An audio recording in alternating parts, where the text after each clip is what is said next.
welcome everybody to Nerdgasm Podcast, episode 4, and we got ourselves a little bit of what and a little bit of Cloudish.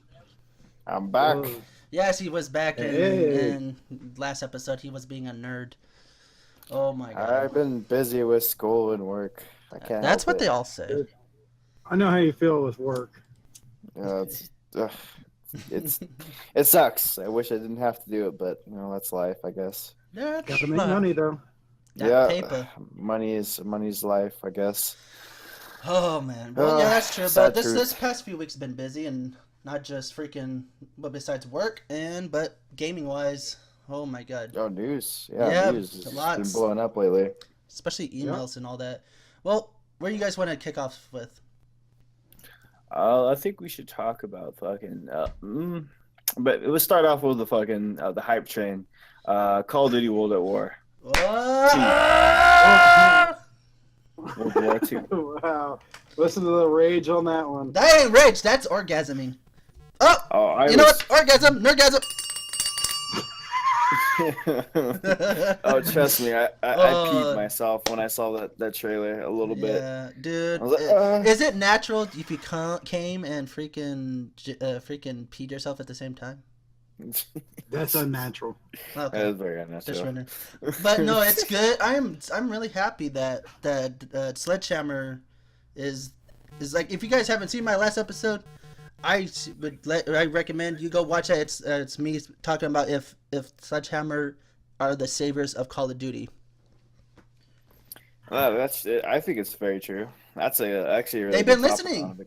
Even though if you Yes, don't they want have. to, even if you don't want to believe it or not, they've been giving us what we wanted, something different. We've been asking something new. They gave us Exosuits.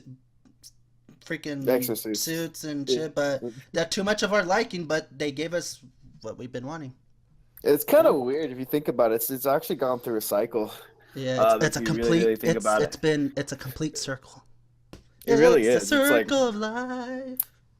I feel bad for Infinity because I know they're trying to make something. They really need to stay away from copying other people. I just fucking hate how they just literally did a carbon You ever copy of think Black Ops 3. that Treyarch copied Infinity Ward? Because think about it. No. Because the Infinite Warfare has been developed before Black Ops 3. No, it's During the other that way time. around. No, I don't think so. Yeah, the Black Ops 2. They didn't have a Treyarch game since. That's actually wrong, Ghost. No. You grew No. completely backwards. No. Last, I don't want to. I don't want to. Last time they made it was Objection! 2012. Objection! That I don't was want to so believe wrong, it. Ghost. I don't want to. Oh, Whatever. Retard alert.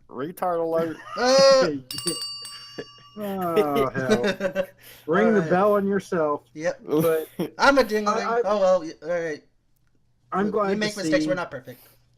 Yeah, I'm glad to see them actually going back. For once. Yeah. I'm so tired of futuristic Oh, dude, believe me. games. Yeah. I mean, Yeah. just in the Call of Duty universe, I'm so tired of future. I'm ready for good old days of historical battles, real factual stuff. Yeah, that was one cool thing about them. How they actually went. Fucking actually true story about D-Day and Normandy, and then the fact that what? Sorry to cut you off a little bit. It's funny that Cloud called it the year, the location, the iconic location where they were gonna be doing. It's freaking weird. But we've been talking about this. Remember last year we were before Infinite Warfare came out, we were talking about a World War II game, and that was floating around. Yeah, that's Yeah. been floating, and that was weird that people just like, boom, they're just picking it Oh, up. And that guy that keeps on, what was his name on Twitter, that keeps on predicting the CODs and stuff like that? I forgot his name. I feel like he's He's like a CEO or something. No, or he's like an insider with Activision, I think, or in gaming Yeah. industry. He probably works for Activision, I bet you. I forgot his probably- name, but I'm pretty sure I'll figure it on Twitter later on and put it on while I'm editing this. Yeah. That guy's predicted like 3 CODs or something like that. Yeah, he's He no, told not us the he name. hasn't really been predicting, but he's been exclusively invited to get a sneak peek. That's what he's been doing. Something like that. We don't know who the person is. We're getting a little bit off the topic, but This is still considered Call of Duty news, so we got a lot to talk about Call of Duty. So, and the fact that's that true. the one thing, and also it kind of gave me chills when they revealed during that live stream is that a new game mode called Headquarters, where a number, I think 48 or 50 people, it's like a social lobby, gather around to see if they want to group up in parties for ground war or domination matches, like in that one specific lobby, social lobby. It's really cool. Never been done in Call of Duty history that I know. If you can correct me if I'm wrong. No, not yet. But this is what I think is kind of funny. You have, it has just looking at it, and I haven't tested anything. I'm not an insider, so, but it looks kind of like Destiny's Tower.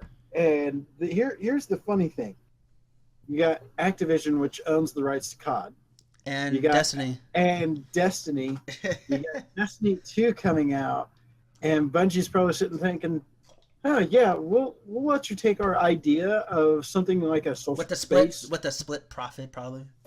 Yeah. So I mean, it's kind of interesting. I wonder what they're gonna, because I think I was talking with a guy at work about this. It'd be pretty cool if they offered something like the bounty system, the PvP bounty system that they have in Destiny. They probably will. I don't know about that. If they actually add something like that, I don't know. They did with IW, because me and Cloud recently, past few days, we've been on IW just for shits and giggles. Yeah. Yeah. I just don't get me started about that game. Well, we don't speak about that game. I know that you probably haven't played much Destiny, but the PvP bounties are like get X amount of kills with a certain weapon or something like that. Something I played 2 months when it first launched. I played. Okay, I know what that is.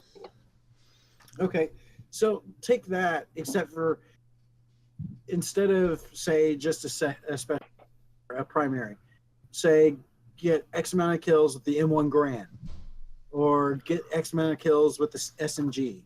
Oh, so you're talking about that's basically what you're talking is about challenges. Kind of challenges, but you get to pick like and Black choose. Ops 3, like Black Ops 3 kind of thing mixed with when it. you Black Ops 1. Yeah. When you want to do them. Like contracts. Yeah. Basically. That would be really, really cool. And then if in my video, I was saying that it would be like take something from IW's book. Like if you want to do gun DLCs, make them challenges. Like I did, like me and Cloud was helping me do a challenge. Like to unlock this specific weapon, the X Eon or whatever it was called. I have to complete 15 matches, by getting kills with 6 different weapons.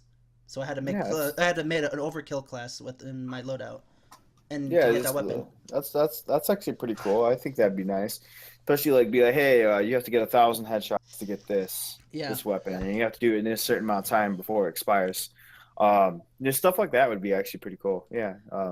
Just as long as there's no variants. Oh my god. If they add in variants, I'm gonna be so pissed. And another thing that you were talking about, Cloud, is the weapon camos. And that's gonna be a thing. I don't want it to be. You can't prevent it. I know, but I don't want it. I don't want it because. Well, I think it'll be fine as long as they look authentic to within the era.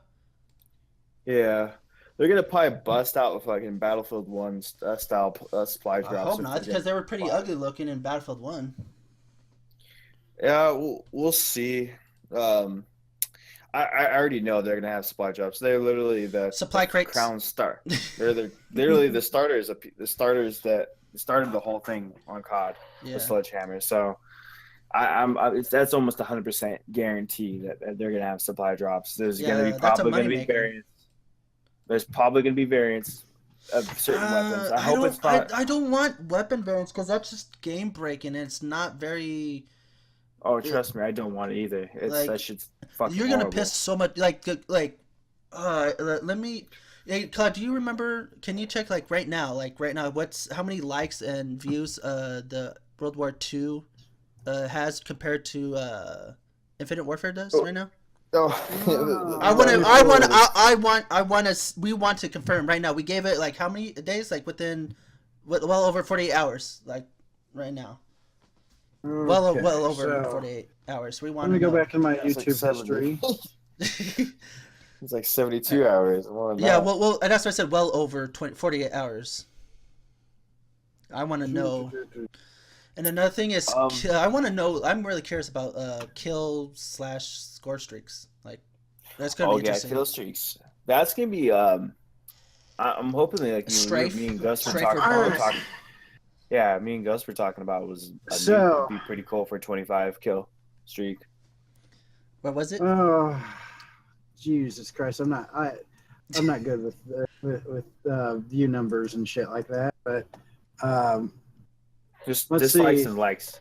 Dislikes. There is 76,093 dislikes for what?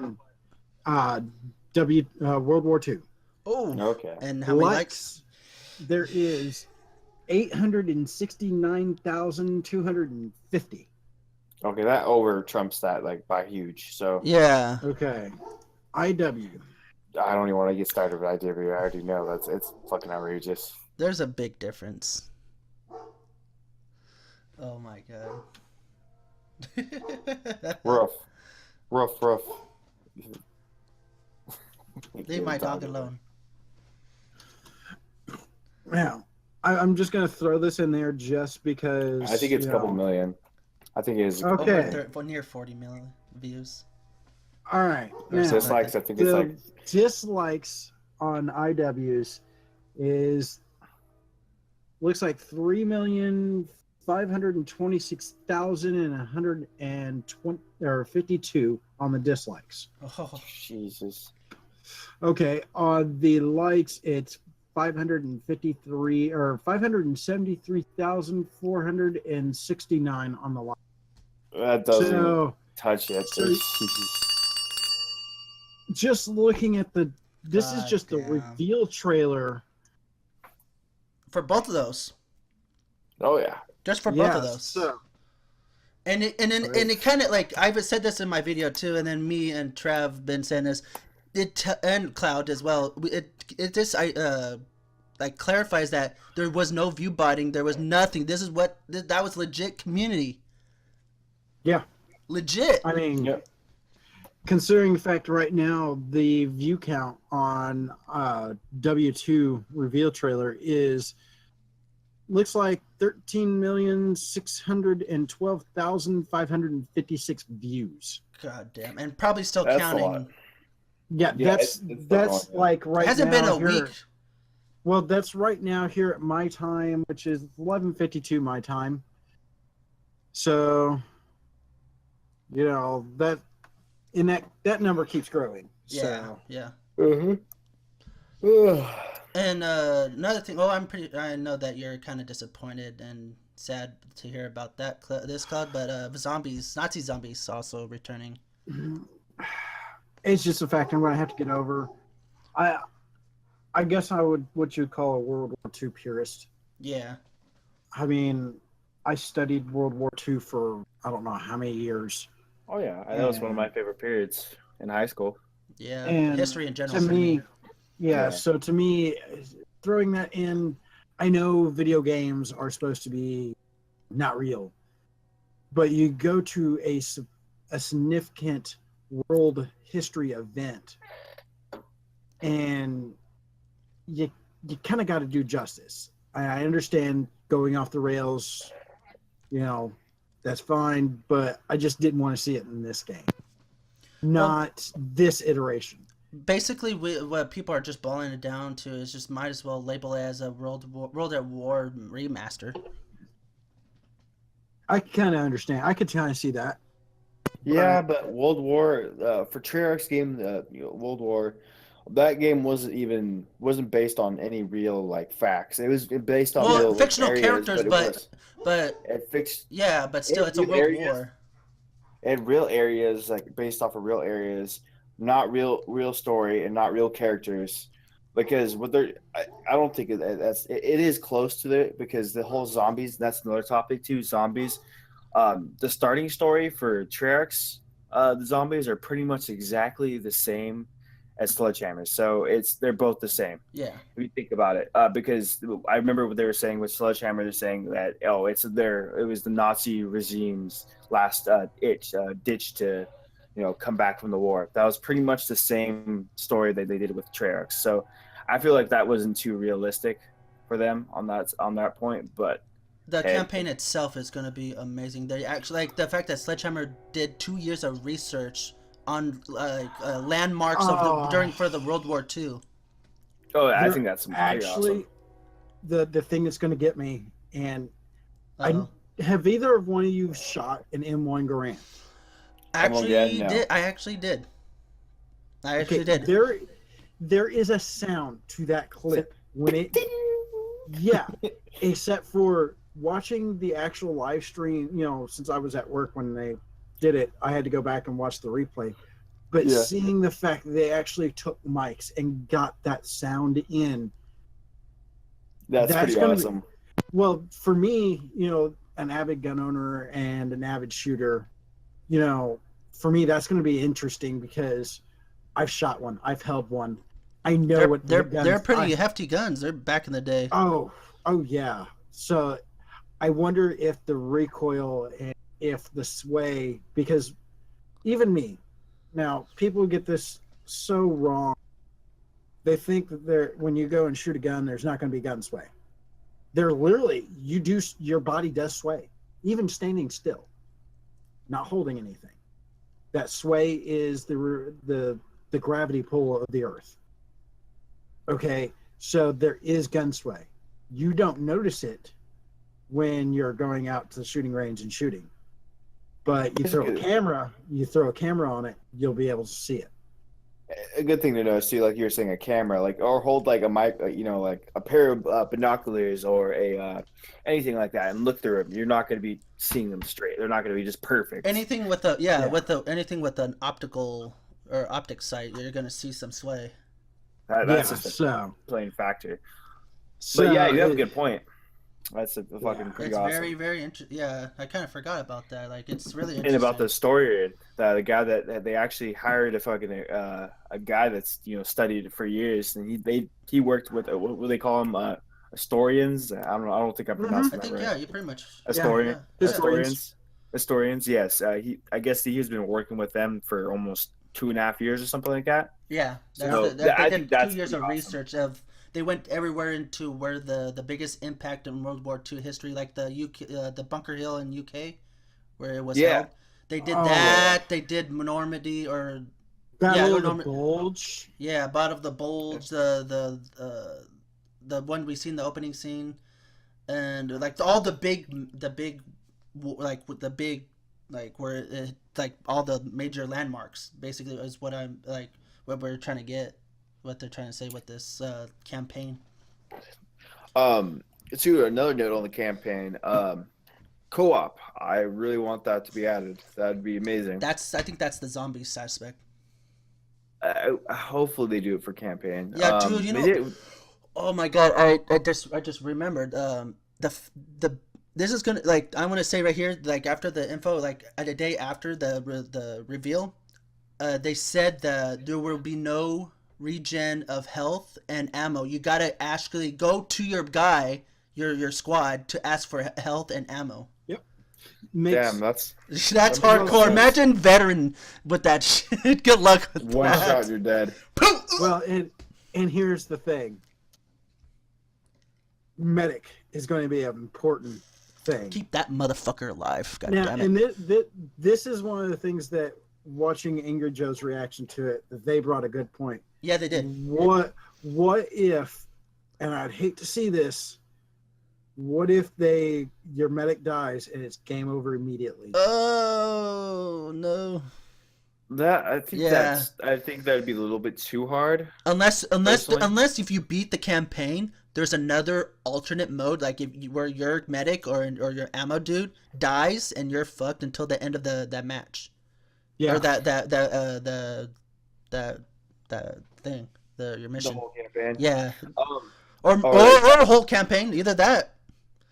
What's it called? I don't think I'd like maybe something like a nightmare mode or something like that. I think they could add something crazy. That would be, dude. That would be such an immersive experience. That'd be pretty awesome. I would like it. What's another good topic on the Black Ops 3 DLC? DLC 5. Oh yeah.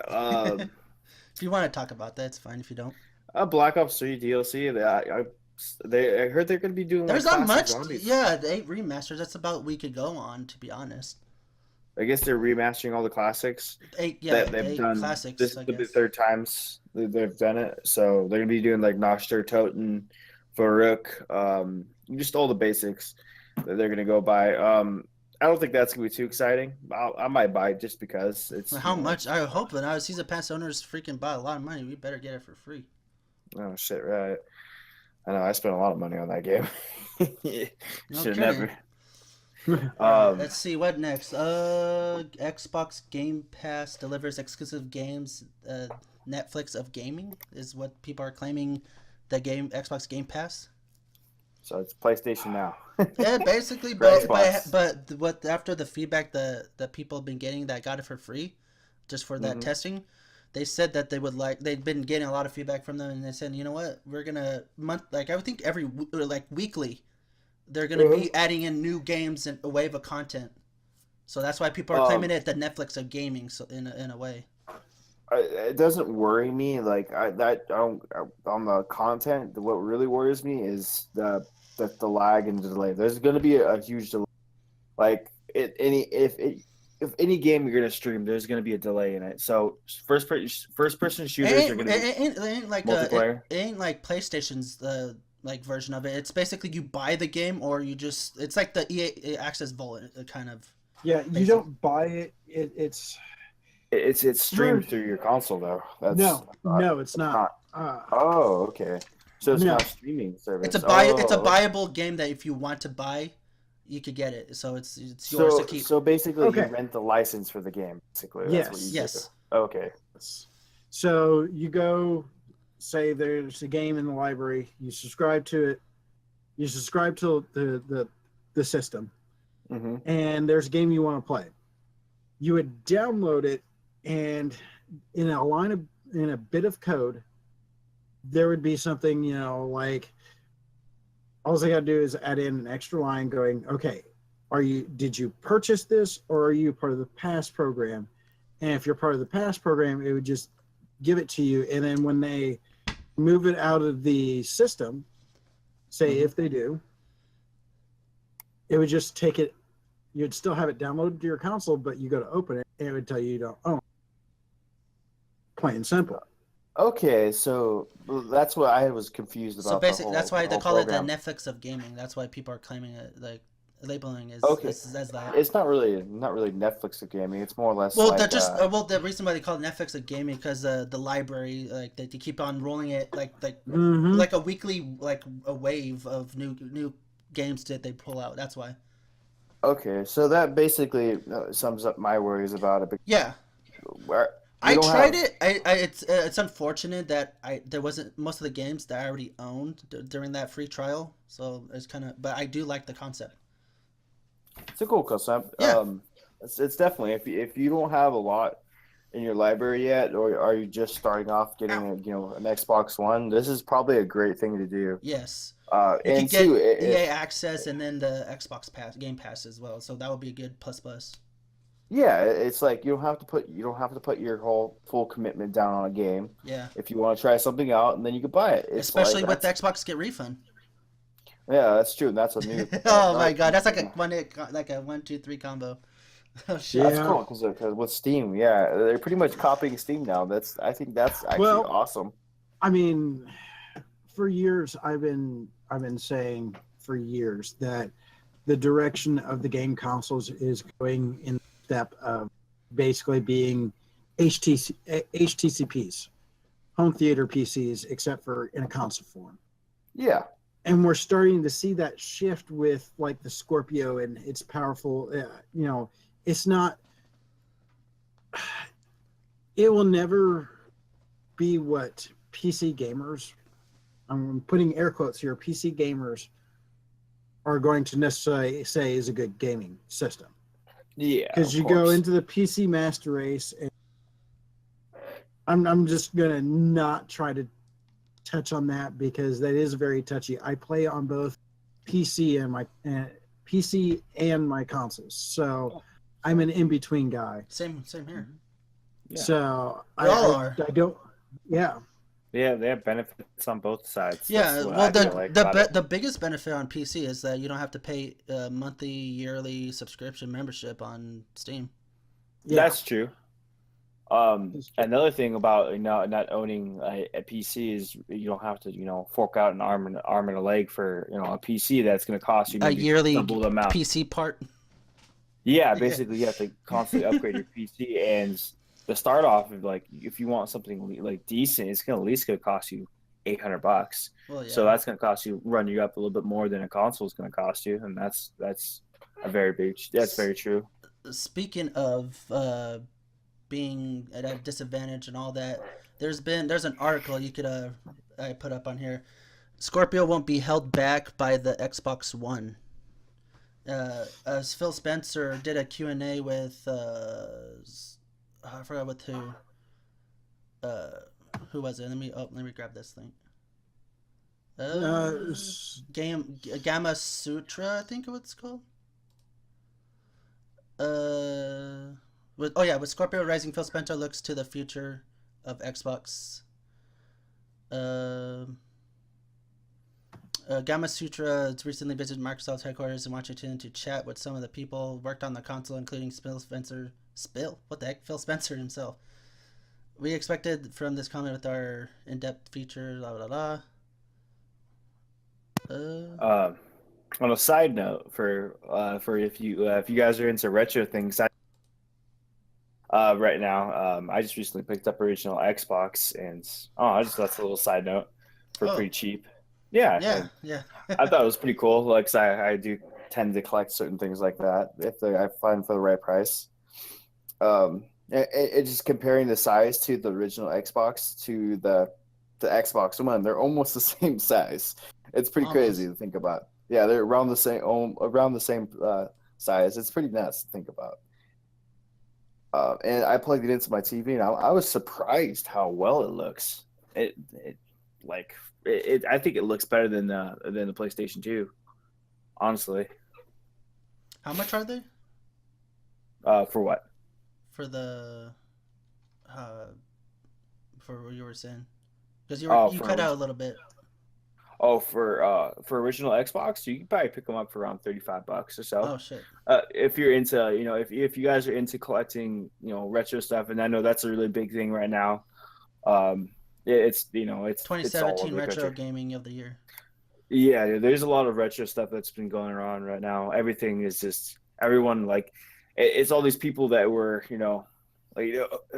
were kids and played all these games, and now they're in their mid 20s to late 30s, and they want to pick up these games again and stuff like that. So it's a huge thing that's popping around. But that's just a side note. I'm getting off track.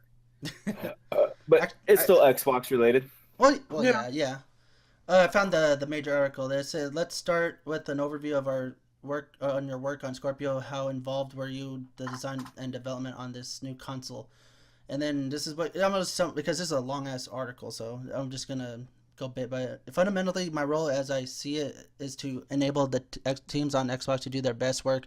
So depending on what the teams are working on, the things I have to do are somewhat different in case of Scorpio and S, because we kind of built the plan for them simultaneously. Well, it's almost been 3 years I've been in this job. Hardware is one of the longer lead time things.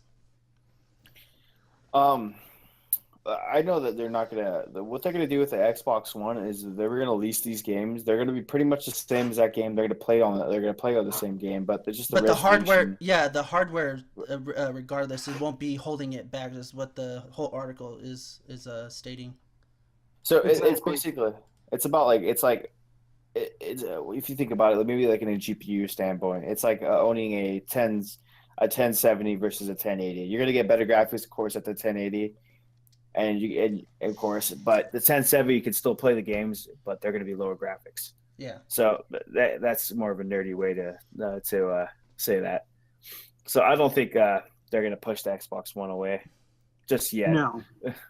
Yeah, for a while. They're not gonna like the title says. Scorpio won't be held back by the One. Yeah, and that goes to the same way. The Xbox One is not going to get pushed away instantly. No, that's what I said. It's basically like the 360 as of now. Yeah, like ain't gonna go anywhere. Not instantly.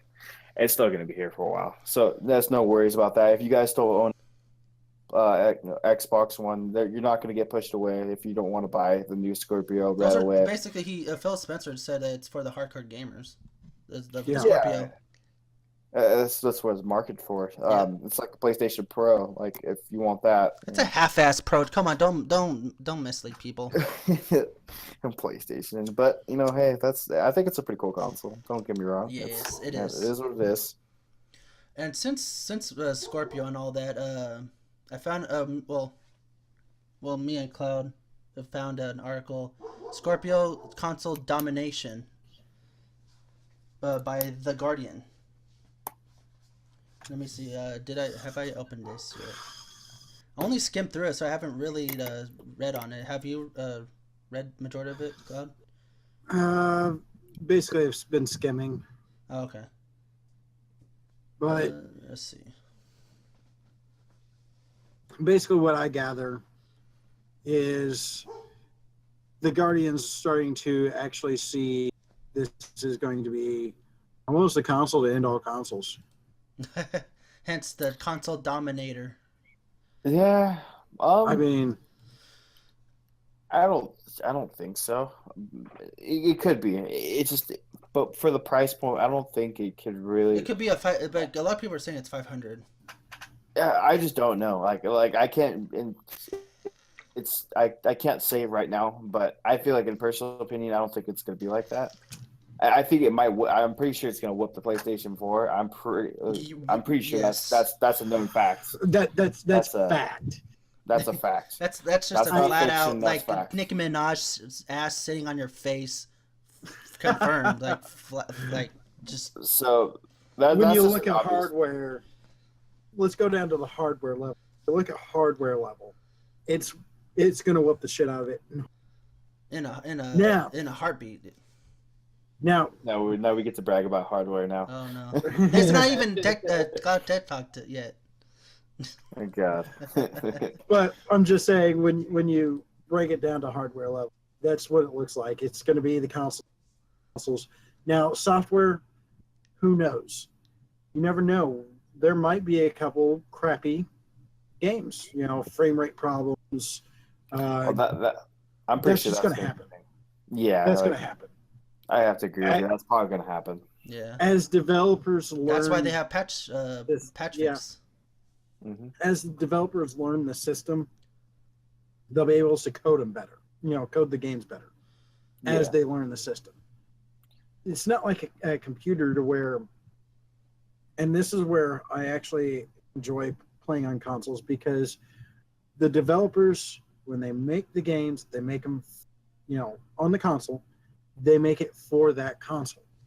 So there's not a long iteration of hardware they have to code in and figure out how to mishmash different CPUs, different GPUs, different types of RAM, to work well.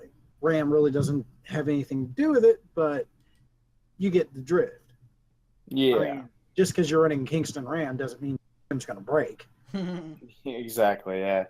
But there's so much more on PC gaming you have to code in to where they can actually have an easier time on coding for the consoles. So once they learn the system, they'll be able to code better. You look at, the way Xbox One games are looking right now. Like the game I'm playing currently, it's in pause state, is Sniper Elite. You look at, I don't know how many patches it's had since its release, but I'm looking at it going, wow, this is actually really good graphically.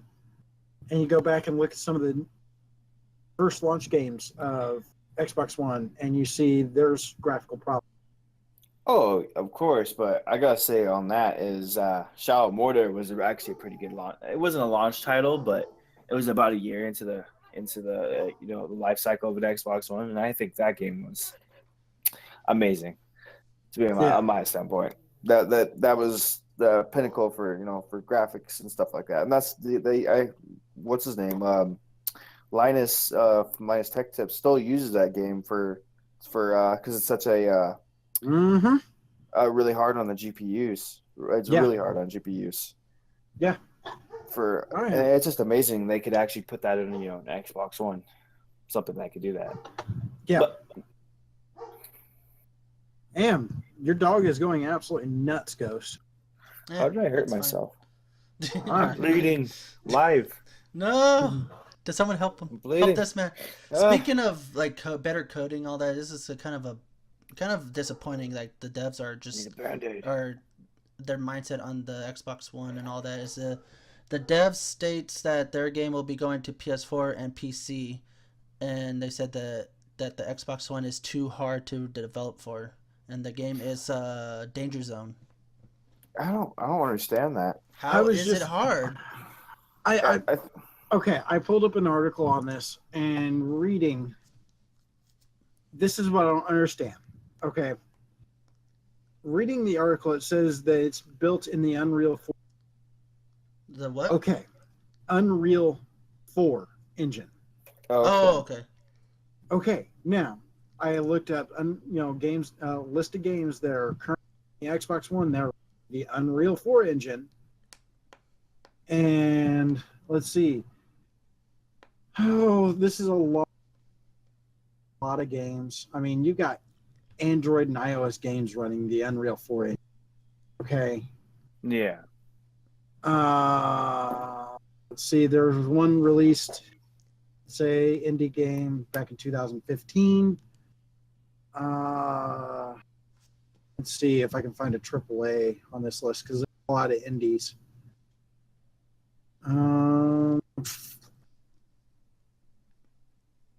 Bacon Man and an Adventure. Okay, it's definitely a game. I'm not seeing Gears of War 4. Perfect thing. It's running the Unreal Engine and it's running on Xbox One. So you're telling me it's hard to code? I feel like they're just. I think they have they just want to. I don't know. I think it's a cop out. I think it's a cop out. I think. Yeah. I think they want to give a exclusive to the PC and PS4 yet again. Oh, of and course. Just don't want to acknowledge. Bullshit. Yeah, that's what. If you're telling me that it's too hard to code, and your engine is the same engine that a Xbox One exclusive is running in, you must be smoking up the wrong tree. I feel like it's just. I think it's laziness. It's resources that they don't want to put. Resources and man. Yeah, they want. I'm pretty sure there's a lot more resources into PC than console. Yeah, and that's the that's other true. issue. On their end, the other issue is they probably don't have any staff that's experienced into developing on console. Yeah, they have it on PS4. Exactly. So they had to branch out. That's exactly. True. Now, what I said sounds kind of weird, but maybe they only got people that are experienced with the PlayStation system. That's bullshit bias. That's probably true. So you kind of can't. You can't take those guys that are experienced on one console. Then if those developers were PlayStation devs or the people that play on PlayStation, how could they afford it on Gears on their engine? I don't know, but I'm just saying that could be a issue. This company is wanting to say that it's too hard to code. Maybe it's because they don't have the dev experience for the Xbox One. You get what I'm saying? Yeah. They have the devs with the experience for the PS4. As you get into software development and stuff, you tend to run into things like contracts and stuff like that, where you're leasing out a coder. Say he's not actually with that company, but he's leased out to another company to work on a project. Okay, so he may the ones that they've got there, they may have full blown coders on staff, but their only coders on staff are only experienced. That's kind of funny to think about. Actually, it's like almost like renting a piece of machine, like like renting a tractor or something like that. Farmer Simulator 2017. That's kind of funny to think about. The funny thing is, this is the makers of Burnout. Yeah. So they've worked with the 360. There hasn't been a new Burnout game. So the early 360 years, if I remember. Right. So there was a massive change in coding and programming techniques and stuff like that from the 360 to the Xbox One. Yeah. So I can kind of, looking at it a little bit more, I can see that, but I just feel it's a cop-out if you want to say it's too hard, too difficult. Yeah. It's a cop-out. Your company doesn't want to spend the money to actually develop. Mm-hmm. You could throw this, you could start out on PS4 and PC, and while doing that, working on gathering up the funds to hire somebody or a set of staff that's experienced on this and do a release on it. That's how easy. And if you look at it if they were to go that route, they would have the kinks worked out for the Xbox One users. Especially if you're talking like a 4 or 5 month, down the road release for Xbox One, they would have the initial bugs and glitches and all that would all have already been, and they can simply just go, okay, well, we got to make this change on the Xbox One, so there we go. Yeah, but you have to think about it. It's going to run differently. That engine's going to run a little bit differently on Xbox One. I know. Yeah. So but I feel it's a cop-out. But it's unfortunate. Right. That would have been an interesting game. Yeah, it would have been. I mean, it's still coming to PC, so... that's true. That's true. It don't matter to me. I'll have to look at the system requirements, see if my beast of a PC can handle it. Since that game is going to PS4 and all that, there's apparently Sony's having struggle problems. Not just the console, but just the company. Michael Patcher, I think, wasn't he an ex-Sony person? I don't remember. That name sounds familiar. But he said talks about the end of console dominance and how Sony and the PlayStation brand can remain relevant in the near future.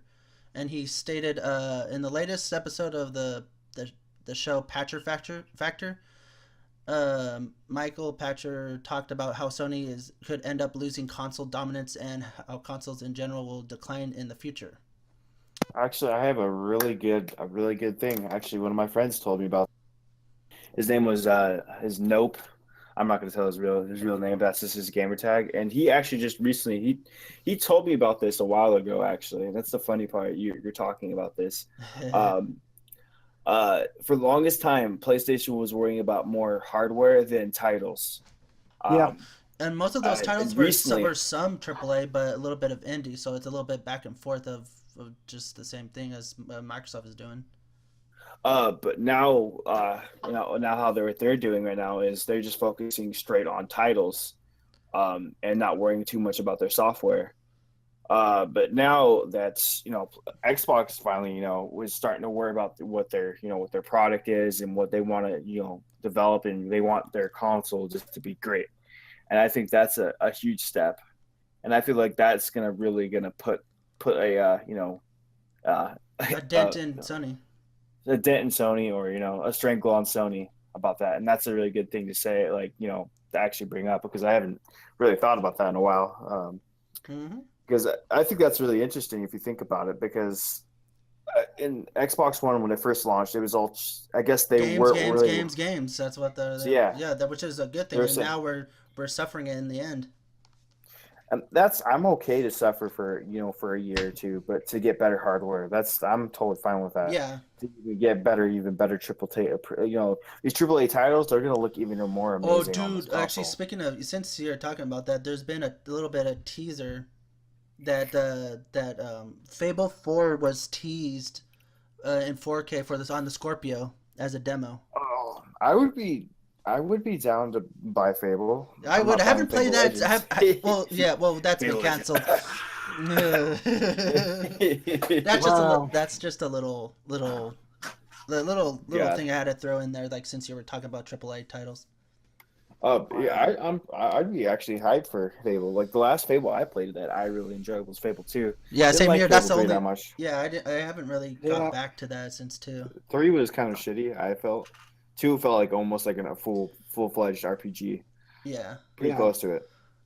But let's see. Here's Michael Patcher when he would quote. This is what he quoted: "Console software is gonna move off consoles, so Sony is gonna lose market dominance when you can play Call of Duty without a console, and that's gonna happen in 2019 or 2020. So in the next 2 to 3 years, you're gonna have the opportunity to download to your PC and play on your TV. In the next 10 years, you're gonna download to your phone and play on your TV," explained Patcher. When that happens and there's no reason to buy a console, then the only people who are going to buy consoles, PlayStations, as he puts in parentheses and all that, the people that want to play Sony proprietary first-party content.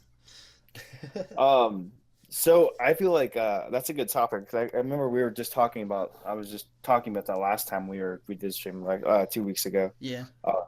About streaming. So I feel like they might be going to streaming. These consoles, they're going to make a console that's strictly for streaming. By then, we're gonna have great internet. We're gonna have super great internet. We're not gonna have to worry about latency or anything like that. Yep. So I feel Beam like that's gonna Beam proved that like with low latency feature on Beam, that you like there's zero delay with it. Like it's been proven. It freaked Ghost out the first time I used Beam, and he was watching. He was like, "Holy shit! I don't have to. I'm in the party with you, and I'm hearing exactly what I'm hearing." Yeah, instantly.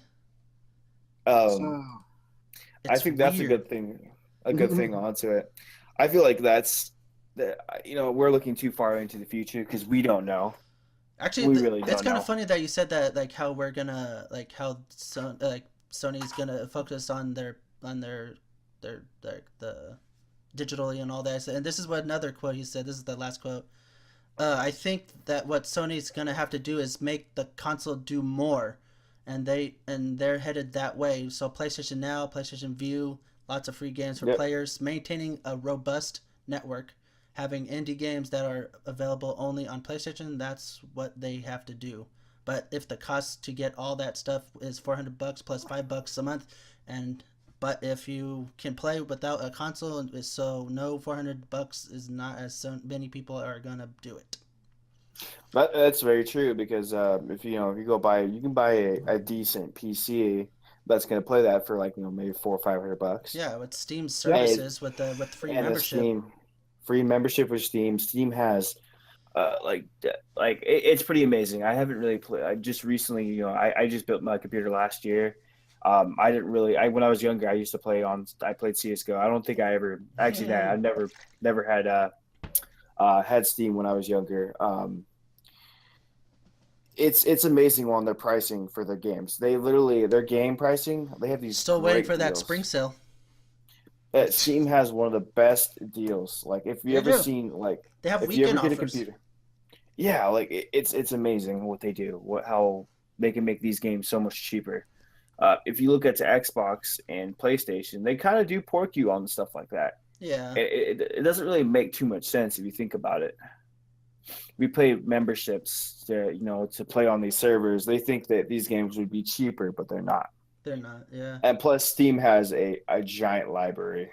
Just a fucking it's massive, literally massive library. Actually, speaking of, since you mentioned Steam, I forgot the company, the website's name. It's almost, I think it's in, forgot what country it is, but It's actually a competitor to Steam. I forgot what it's called. I should have brought the article with me. Cloud knows what I'm talking about. Steam killing service. Yeah. I need to look at the name. Can you do that for me real quick? I think it's in China. Yeah, China. That's that's basically the competitor and possibly the. I don't want to. I'm not gonna make this official quote like a quote thing, but the successor and the beater of Steam. I forgot what it's called, but Cloud will get it. But he knows what I'm talking about. But it's pretty interesting that it could beat Steam off its reigning crown and throne. Huh? I never think you could actually do that. No, right now it's starting off with League of Legends, I think, and then it's starting to add more libraries within that within China or something. But the weird thing about China is just barely got video games not too long ago. So console gaming, that is. Yeah, console games. Yeah. Did you find it? No, I'm having troubles finding it.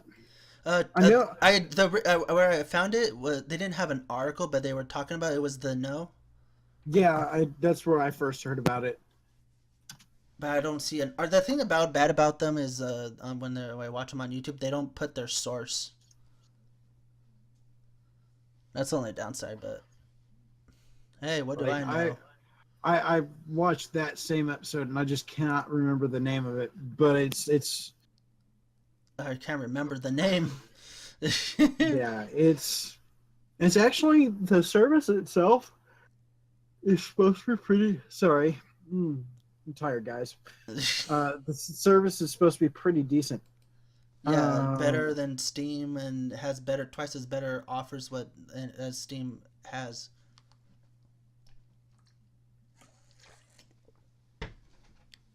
Come on, Cloud, you can do it, man. Since Cloud is watching it, we could just mention that Nintendo has a 2DS that they just recently announced out of the freaking air. Let me see. I'm trying to remember when that they popped that up. Oh no, I think they got what's. They get what's? I think they got what's. Yeah. What's up? The Nintendo announced the 2DS. Sorry. I had to go use the restroom. Okay. Thank God you came in. Let's see. So about the 2DS. Yeah, we're talking about while Cloud finds that article. Okay, so about the 2DS, they just announced it randomly. Yeah, out of nowhere, like they just announced, you're sorry that we discontinued the classic, the NES Classic Edition, but we're gonna bring out the 2DS. But people are freaking out about that. Like, why? Like, just saying, why are we getting this? We don't want this. Like, I do. Yeah, that's a good topic. I read up on their whole article on that because I'm a pretty big Nintendo fan. I love Nintendo's products. You can't put up content unless you have to pay them. Yeah, that's another thing. But I do love their concept. That was the first console I ever played was an N64. That's a lot of people. I think a lot of people did. Yeah, that was my first ever. It was Mario 64. Well, and even though Nintendo 64 was a good console, I would say my favorite Nintendo console was the GameCube. That's just me. GameCube, yeah. With the Game Boy player at the bottom where you can attach from the bottom. That was my favorite.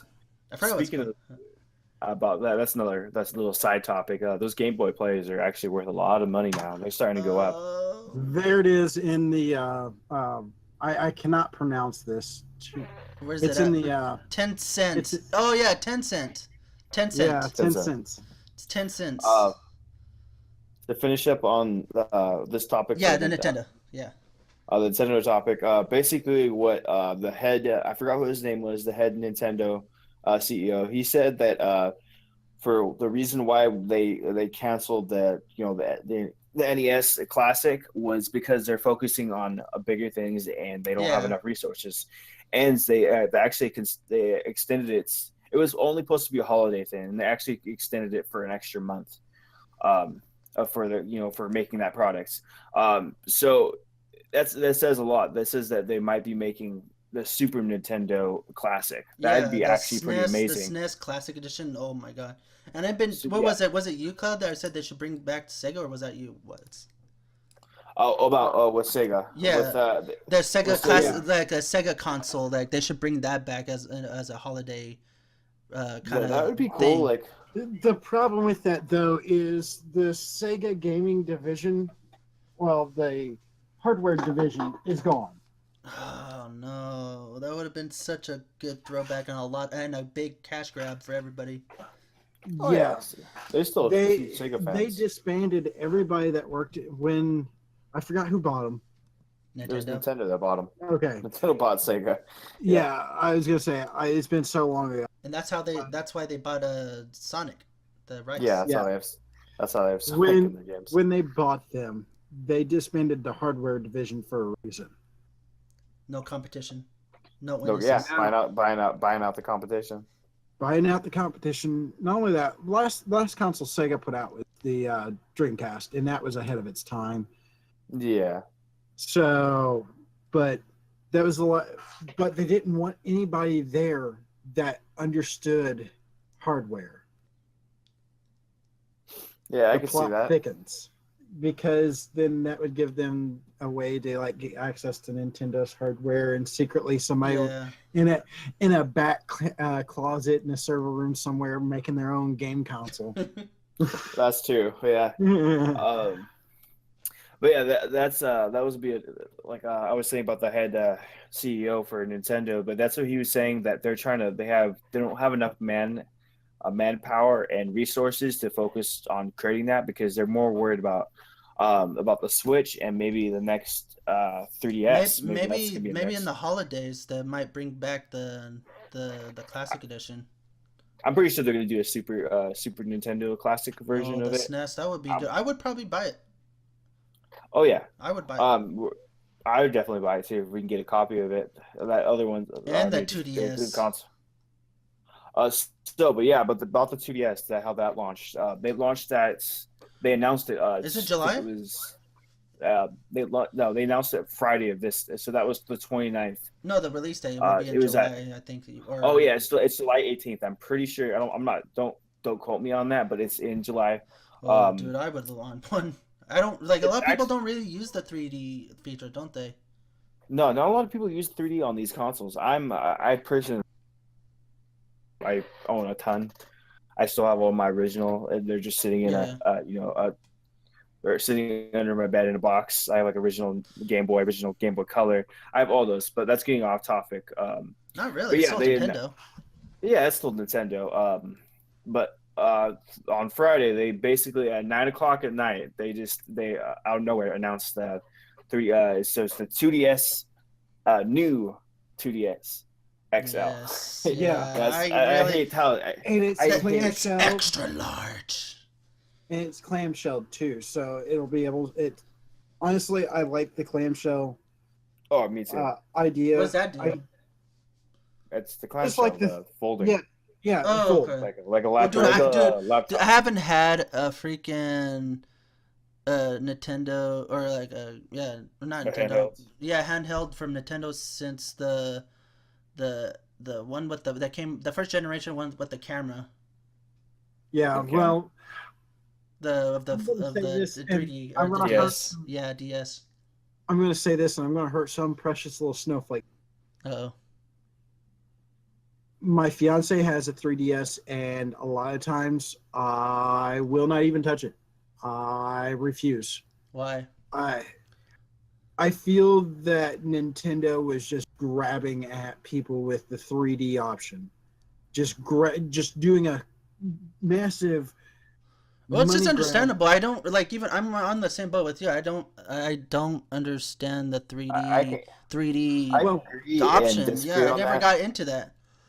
Well, when they released that, every company was putting out a 3D TV. Oh, it was in the 3D glasses, 3D the 3D era. Okay. Yes. Okay, makes sense. Yeah. They kind of, to me, it felt like they sold out everybody to throw that in. But I have to kind of disagree on it. They've been trying to do 3D for a while, actually. Even before that, the Superboy, the Superboy. I call them Fat Boys. The Superboy, that big red virtual console that they tried putting out that did horrible. Yeah, I call them Fat Boys. Yeah, those things are crazy. But I feel like I feel like they did sell out. But at the same time, I think they were trying to do something like that. I just never got into that. 3D was never my thing, really. Oh, trust me, I just recently bought the new 3DS XL, the new one, and I used it for the 3D for probably like an hour, and I got a headache, so I haven't touched it since. It hurts my eyes too much. Yeah, personally. That's why. That's one thing I didn't get it, because it'll probably hurt my damn eyes. Yeah, and I feel like the pricing point for the how much was it back then? So when the console first released, it was $200 and it was $200. It was $250. No, it was $250. What was it? It was $250 when it first launched, the 3DS. Okay. It did horribly. It did literally fucking horrible. I imagine. No one wanted to pay that much for a handheld console at that time. It launched in 2010. A too cool little side note on those. There's certain people who bought it when it was $250. Yeah. Nintendo gave them a NES and Super Nintendo games for free. And only those certain consoles will have it. They'll have like a special license on those consoles that you can have those games. So you have every single game from the Nintendo, the original NES and the Super Nintendo on those consoles. But they eventually, I think it was 6 to 8 months after that, they dropped the price down to $200. And it's been on that price ever since. So for the past 7 years. Jesus. It's crazy to think about how old the console is right now. The 3DS is 7 years old already. That's pretty nuts to think about. Yeah, 3DS is about 3. It's 7 years old already. God damn, 2010. Years goes by. Yeah. Yes, it does. It's pretty crazy to think about. We almost forgot the Tencent freaking topic. Oh shit. Oh yeah. Just to finish off the what I was saying. So the 2DS is the new 2DS XL is going to be $150. So that's not bad, to be honest. It's not bad at all for pricing. I might pick myself up. I'll pre-order it on my birthday then. If it's available. All right. Oh, yeah. Right. Did you read that? Have you read the article for Tencent? Well, it's not really. I found one on Polygon, and it's basically the same thing that the No had. Oh, okay. Basically, all Tencent is just like Steam, except for right now there's just very limited games. That could be the successor for it.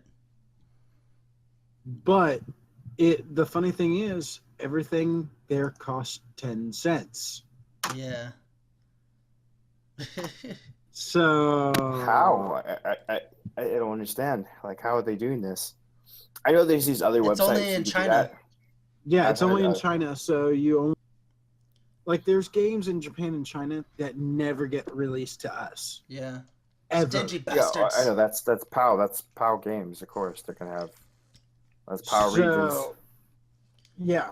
So it's in their market, so they can buy up these licenses and talk to these makers and whatnot, and they can get them to release these games to them for 10 cents, and they'll end up making a profit. And that's how they're saying that it could be the Steam killer.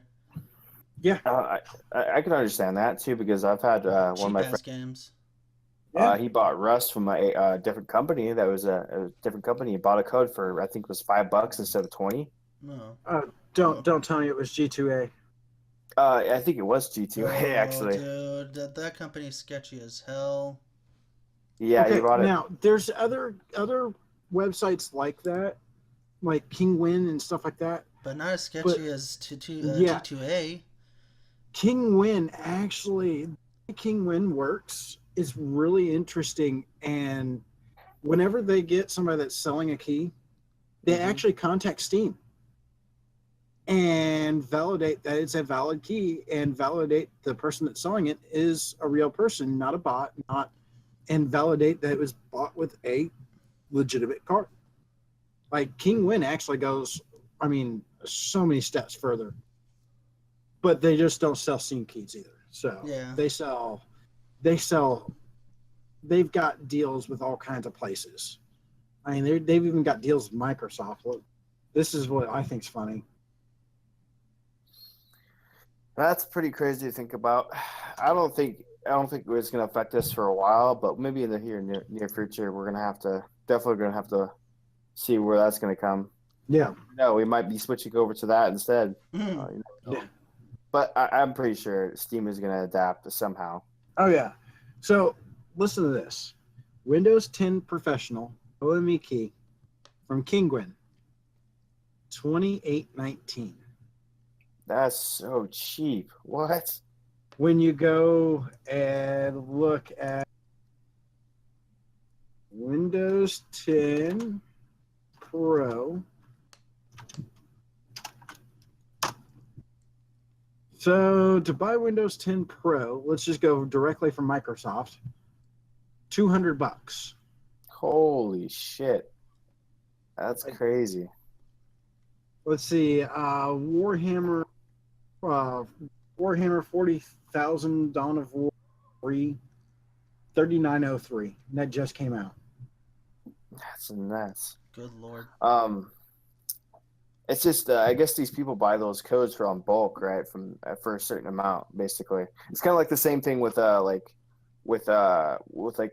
pre-built computers. They buy Windows 10 for bulk. Oh yeah. They buy the keys for that price. Yeah, they buy the keys in bulk, and they basically like with me, I buy a lot of software when I've actually got to actually load different types of software. I actually kind of do something like this. It's towards the customer end. So, like one of the programs I use, Advanced System Care. It's a complete, caring, basically I use it as pre-made. So they don't have to call me in to clean up whatever. They can just run the utility and there you go. But it's preventative maintenance, but I buy it for, I think it is $40 for 2 keys. So I usually get like 20 keys at a time. And I only charge the client $5 for the key. Okay. I lose a little bit of money, but in the same sense, I'm passing some savings along because when I buy in bulk, I mean, you can buy the Pro version for like $20. So I'm passing the savings that I'm getting along the customer, except for they're getting a really discount because they're not having to buy it. I've already bought it. I'm just giving them the key. Okay. Lucky bastards. That's actually pretty cool. Yeah. So do we have any more topics? Or I think what are we having we discuss? Oh yeah, Halo 6 will be focused on Master Chief. Oh, Halo 6. Oh, thank God. I'm kind of tired of Halo. Me too. Yeah. I think they should have not made 5, but it's Microsoft we're talking about. Of course. Jesus. The fact that they're focusing on Master Chief is better than Locke, that short ass mother trucker. I did not like Halo 5. The story between the what really got me with 5 was the queue. Yeah, they were playing up this massive fight between and Master Chief that never happened. It kind of did, but it was anticlimactic. Yeah. So was it canon or non-canon for that 5? It's hard to say. It's canon in the story because I know they do a whole book on the Halo. I have multiple books on Halo. They gave backstories for Locke and his crew. Like especially Buck was from ODST. He joined the Spartan program and to become a Spartan. So follow up, vice versa. But I'm not sure if it was canon, but We all know that it's sad to say that Cortana is going to be the enemy now, which is unfortunate. Well, I mean, Cortana's already an enemy anyways. On my. Well, yeah, but still, she's. I have her turned off. She's annoying. I can't turn her off on my console. I can turn her off on my computer, but I can't turn her off. Wow. Annoys the hell out of me. Freaking Cortana. God damn it. I mean, the other topic here that we could talk about, because, I mean, it's Halo 6. What more do we... Nothing. There's going to be probably 1,700 microtransactions you'll have to make to get everything in the game. Probably. So, I mean, there you go.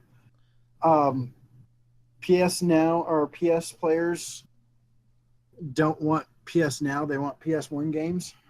Yeah, I don't know. Like I don't have a PlayStation, so I can't really touch on that. It's like, do they want? Is it because they can't buy it? They just, or because of the? Well, I mean, I'd have to talk to Hellspawn. Yeah. I feel like it's to a point where, that with Xbox, they were talking about putting backwards compatible Xbox games, original Xbox games on ours. Yeah, but we don't have to pay for it, or you do if you don't have the game, but if you have the copy, you could just download it. Yeah, that's true. I don't think that's ever gonna happen because the first remember when the whole backwards compatible thing was huge when Xbox wanted it really badly. And so you remember how PlayStation did their whole commercial on that and be like, hey, we have this new service called PlayStation Now. Screw, where they have like an Asian dude. He's all like, hey, you are a peasant. Yeah. You are a peasant for putting disc in drive. I just play. Yeah. Yeah, but the fact that they felt that they mislead people is that even though you have the disc or not, you still have to pay for the emulated, quote unquote, emulated freaking game. Yeah, it's a stream. It's not emulated, it's streamed. Well, yeah, but still, that you still have to pay for it if you have the disc. Yeah, and that's true. It's like I can go boot up and play a game that I have on my PlayStation 2, and I'd rather do that, and it's cheaper. And I think they actually shut down the servers for PlayStation 2, I think. Oh, they've done that a lot. That was a long. Or I think it was PS3, I think. I can't remember. PlayStation 3 still go. I can't remember. They announced something that they shut down the servers for one of them. I think that was. Can't remember. There's probably. Hang on now. Y'all continue talking. I gotta go take care of something real quick. All right. Okay. But the servers have been shut down for a while ago, so I think they shut those down like 2010, because of PlayStation 3. But they're probably talking about shutting down PlayStation 3. I bet you soon. That's unfortunate. And they were talking about Xbox too. As to another thing, if you guys want to pick up yourself a brand new Xbox 360, I highly recommend doing it. You find one for cheap, like a brand new one for cheap. Well, if they shut down 360 servers, won't back compat won't be available? No, remember how remember how Clouds was saying that all these Xbox games are going to our servers. Remember that? They're shared. The server is shared with Xbox One. Okay. Remember? Clouds. You explained that to us about if they shut down the Xbox servers, but these games will still work, right? The 360 servers. BO2. Yeah. So like PlayStation for like yes Black Ops. And no. The games that are on backwards compat, if they were to kill all 360 servers right now, the games on backwards compat would not work. But if they killed all the other ones, the backwards compat games would still work because technically they're starting to switch everything over to the new server system. Like you're talking. Is that what terabytes. The maintenance was for? No, that's a totally different issue that I haven't even begun to touch. But you're talking petabytes of data that they have to transfer from one server to another. You said petabytes? Yes. Petabyte, which is roughly 1,000 gigabytes. Oh God. Or 1,000 terabytes. Sorry, not gigabytes. Sorry, misspoke there. Heh. But no, that's a lot of data. You're talking thousands of petabytes. Yeah. I mean, Microsoft is one of the few places that have. I forgot what's past a petabyte. My mind's not even fathoming how far a petabyte is. Did you watch the whole new little side note about Microsoft? Did you watch the Linus's tech tips about Windows games or something like that? That's saying about that the Windows 10 game mode. Game mode, yeah, it's saying that the games are going to run faster. I didn't get to watch it yet, but did you watch it yet? Oh, I've watched it, man. I've tested game mode, so I know what it does. Is that true? Does game mode make your games go faster or load up faster? Now that it's not that it's out now and whatnot, and I can actually talk about it. Windows 10 game mode is a failed program. So the only thing that you would see benefit from it, honestly, and if you watch the video from Linus Tech Tips, he is right.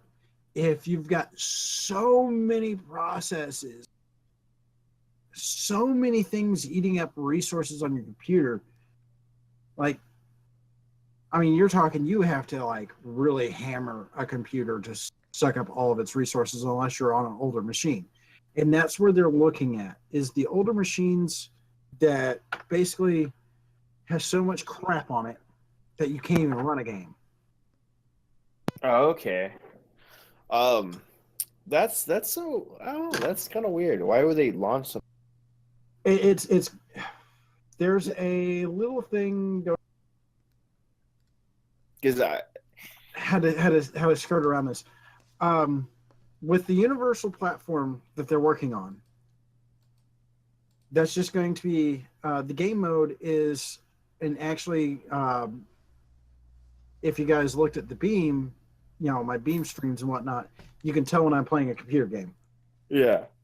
But it brings in that broadcasting ability to non-Beam games, non-Xbox One games. Okay. So that's another thing about game mode. Things with game mode that's there. And like I was playing Final Fantasy X-2 HD remaster through Beam, streaming it through Beam, which is not on the Xbox system. Mm-hmm. Beam is Microsoft's platform, so they're allowing games that they can actually acknowledge as being, an official game to go through on the platform, but the way you broadcast is through the game mode, which it brings up the like you would see on the Xbox console. It brings up like the streaming thing, and you click stream and you set it all up. It brings that into other games. You can actually access that game bar. That's basically the main point of the game mode. Is they're starting to bring features from the console over to the computer, things from the computer over to the console, to interwork this universal platform that they're working on, and it's looking quite nicely. I'm trying to skirt around some things that are to come in Redstone 3, because I'm actually not sure if I'm allowed to talk about some of those features, other than with the Insider Hub and whatnot. Mm-hmm. Yeah, I do really like because I have a Windows 10 PC. Like most people can have a computer, and the whole Xbox connected to your PC thing. I think that's awesome. I think that's just like literally I could be on my computer, just doing whatever, and I can come and talk to people on my Xbox. I don't have to be on my Xbox to talk to people. I think that's a awesome thing. Unless you're like me and Ghost, where we're having Ghost, are you still having that issue? Yeah. By the way, okay, so am I. Why are you having that issue? Okay. I think it's that what was the antivirus or something? Yeah. Well, Is the antivirus not letting you do it? What? Why? Well, okay. I have to get rid of it off my computer, or completely uninstall it from my computer. When this is one of those weird things that Microsoft has yet to work completely out. That's the problem with the Xbox app we're using Toretto. Yeah, it's so finicky piece of shit. Like, okay, right now, let's see here, network. It actually says that I can actually do everything. Mm-hmm. But here's the problem. I have Kaspersky Sky turned off. I turn on Kaspersky Sky, and it'll tell me I'll have problem. Like if I'm streaming through my console to my computer, I'll have problems connecting to parties, and I'll have problems connecting to multiplayer because Toretto won't register because the way my antivirus and my firewalls are set up, it does not let that pass through. It's just so dumb too. I would think it'd be because of your IP, but no, it's not about it. It's not about it. No, it's some security. It's like yeah, it's well, that doesn't want you. It's to basically sum it up. It's a filter that it won't let you pass through that filter. So okay, that does make sense. Because of how security knowledge I am, I have my stuff set up so high that right there, it's flagged as inside my firewall. It's flagged as a potential security hole. And most firewalls will flag it that. Oh, okay. Like if you go and look on the forum and it says Toretto cannot be qualified, it'll actually give you a list of known firewall and antivirus programs that actually block it. Oh, okay. Aggressively. Yeah. So. Well, that's pretty shitty, and because I haven't had that problem since when we downloaded Hamachi. That was the last time I had the problem with that. And then after I uninstalled that, I was perfectly fine because that was just an IP scrambler. That's all the reason why it wouldn't let me do it. Yeah. Because but after that I was fine, and then but Hugo's dealing with the whole virus thing. That was I think it's just what Cloud was helping me with, like how he could like access my computer and help me with what shit. Yeah, the TeamViewer. I think that's the thing I need to get off of my computer. I think that's what's messing it up or something. Because TeamViewer puts all your internet traffic in a container and passes it off to the client or to the other person in an encrypted form, so nobody else can get access into your computer besides the person you want to let in. It's like a container. So, it's an encrypted container. It's putting all your traffic in a container, like at a bank. You put your money, you go up to the teller, say you're at one of the tubes, not the window, and you put whatever it is you want to take to the teller in the tube, and you press the send button.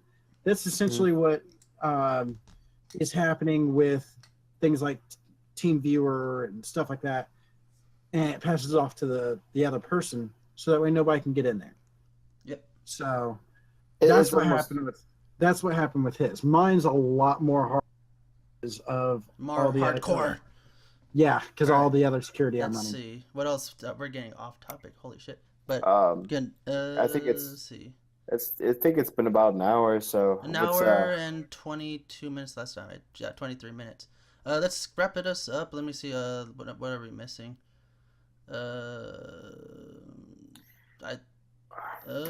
We did that. I mean, we could. Oh yeah, there's 60 million shipped PS4 consoles that counted. I thought actually sold consoles would count as a sold number, not shipped. Is that even a legit count? Like I don't. Like apparently Sony's still counting shipped consoles. That doesn't make sense because they're counting. Those consoles could just sit in a warehouse for years. Yeah, you cannot count shipped. Like he just said, there's at my local Walmart, they've had one PlayStation 4 on the shelf. This one And the only reason why I know it's one, the exact same one, is because one of the guys that works the night shift, we were talking about it, and he put a red slash through it with a permanent marker on a corner when they first came out, and that PS4 is still there. So it's just because it's shipped doesn't mean it was sold. So if you're telling me they're counting that as a sold number, their numbers are they're fucked up. Yeah, and then they people, a lot of, like, a couple of YouTubers I watched, they even calling them out. I said, how your 40 million consoles, like, how can, like, they've been shipped and you're counting them, like, and there's only about like half of the people that bought the consoles of that shipped number that bought their consoles. I could shift the whole number game that everyone's been fighting about. Oh yeah, PlayStation, has sold more consoles than Xbox. That could be, maybe that's not true at all. That might be more even based than we maybe, even if we know, because that just doesn't make any sense to me. Yeah, they're counting shipped consoles as bought consoles. Like how many? Like, I'm gonna say 60 million. I'm gonna just subtract half of that, people that actually bought it, or probably like 25% of that. Like, it's completely stupid. Yeah, it makes zero sense to me, because like how Clouds was saying, they could be still original consoles that day one launch consoles, probably still sitting on a shelf somewhere. Yeah. Or sitting on a shelf. Yeah. God damn it. It's kind of like that's kind of bad.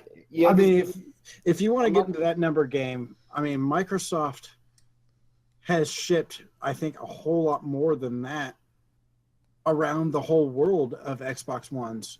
Yeah, let's play the shipping game. Yeah, because they know how many consoles they sold. They don't want to go to that kind of level of ship numbers counting as sales.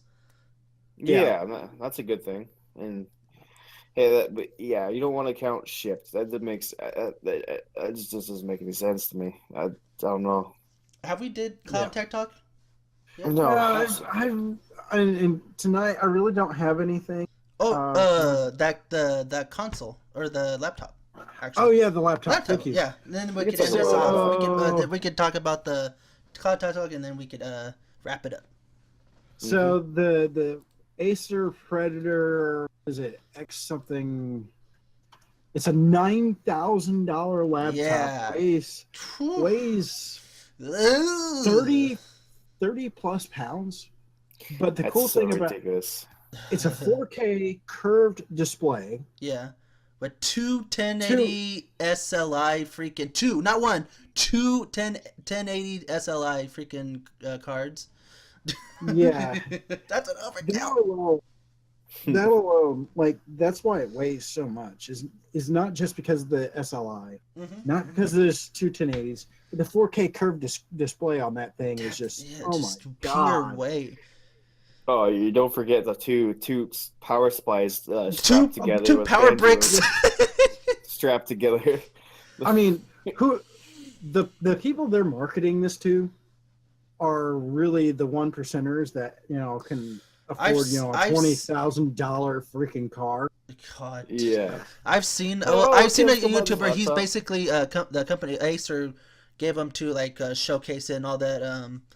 He was like even reading, like, he was having trouble because the case it comes in was what's it called?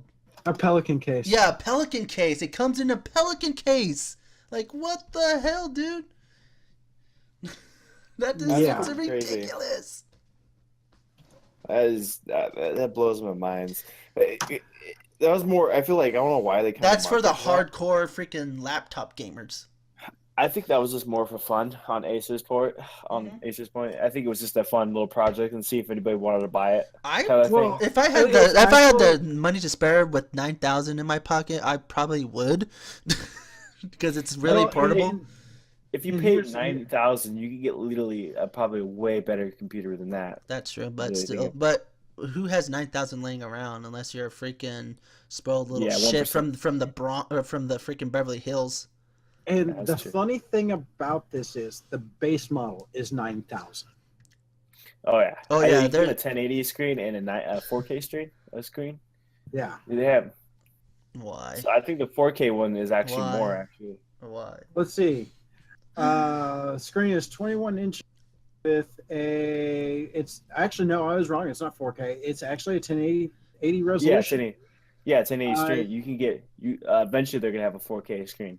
Yeah, I was gonna say because it's the aspect ratio is kind of weird. It's I could see in the future they're gonna do like 8K or something like that if they really that's already a wanted thing. to. Yeah, I know. That's saying if they want to. Oh, is it? Yeah, it's already a thing. They made an 8K monitor. You can call it the Ferrari, for Acer though that they could make that for their laptop. Yeah, you can call it the Ferrari of a portable gaming community, but it's not just geared towards gaming. It's a lot. It's for work. Like you could probably do mixed reality or something like that. Well, it can do virtual reality, but you're talking about video editing, video rendering. It can multitask like a mother trucker. It's like a workhorse. It's like a mini workhorse. Yeah, but this would be something that with what my brother does for a living, like TIs. IT guys, but they wouldn't need that as the main horsepower. I mean, what are you gonna do with it? Like, I don't have no use for it unless I have to do like massive work. Well, I was thinking about it. It's like, why would you need two 1080s, especially because that's why did they put two 1080s? Because they can. Yeah, like they're like why? It's. I don't think it was. It's based for a gaming. If they were gonna do it for more like a person for wants to do on the go fucking like. If you're a producer, 4K editing. They would put like a GPU that's meant for graphical design in it. I think that would be pretty cool, something like that. But it's such a weird thing they made. Like it's just a really random thing they made. But I guess that's not very in the computer sense. That's not very surprising. No. I guess. But it's a beast. It's a beast. Yeah, it's pretty cool. Something that's. What was the CPU? It has to be a 7. It's Skylake. Or no, it's a Kaby Lake. Sorry. Oh, what? Yeah, Kaby Lake. It's it's pretty. What series of Kaby? Oh, let me go back in the history and pull it back up. I almost think it's that computer is just. It's an overkill. Why? Like. Why? Why does anybody need that? It's like this. Why?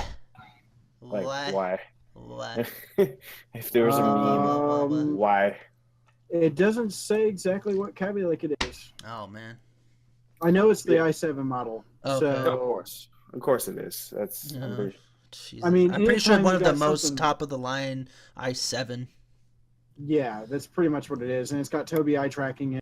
Oh yeah, that's true. It does. It comes with the like the camera and an eye tracker. Like I remember that. Yeah. So that's pretty much it for that. I mean, it's a nice idea. It's a nice build for a compact to go on the go overkill son of a bitch of a freaking laptop. It's like if you have the money, go ahead and buy it. Yeah, if you have the money and if you like it, if you want something to do productive like hardcore multitasking and gaming on the side, then go for it. Yeah, that's something you want to go play it. You want to go play it. Triple A titles in 4K. While streaming, oh my god, you're gonna burn up the battery within 5 minutes. Without the plug, without plugging it into a wall. Jesus Christ, dude. But I think that's you think that's good enough for you guys? Yeah. I think it's good enough. Right. That is the cloud talk that gives you all the talk. We need a theme song for this guy. Oh yeah. They just call me the smart ass motherfucker. No, we're gonna give you a really bomb ass jingle. Oh shit! I'm gonna call you just. I'm just gonna call you WT Walking Tutorial. I like it. Oh, we might make that a thing.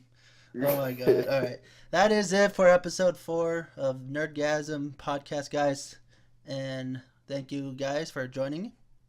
Thanks. All right, and I will see you guys later. Lights.